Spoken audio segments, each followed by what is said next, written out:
Let's look at a couple of examples of how the angularity symbol can be used to control geometry of surfaces and axes.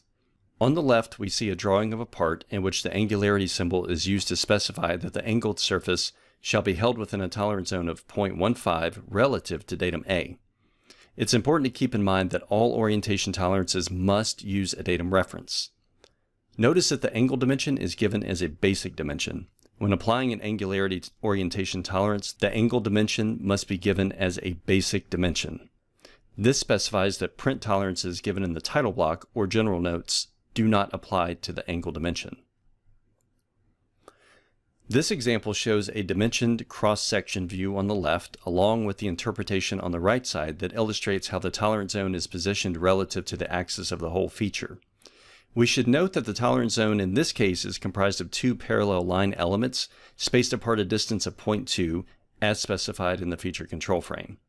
Once again, the tolerance zone is specified relative to datum A, designated here as the bottom of the part.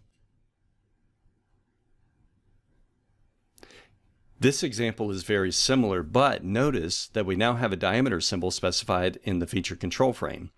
This conveys that our tolerance zone has a cylindrical shape as opposed to the previous example, which used two parallel line elements as the tolerance zone.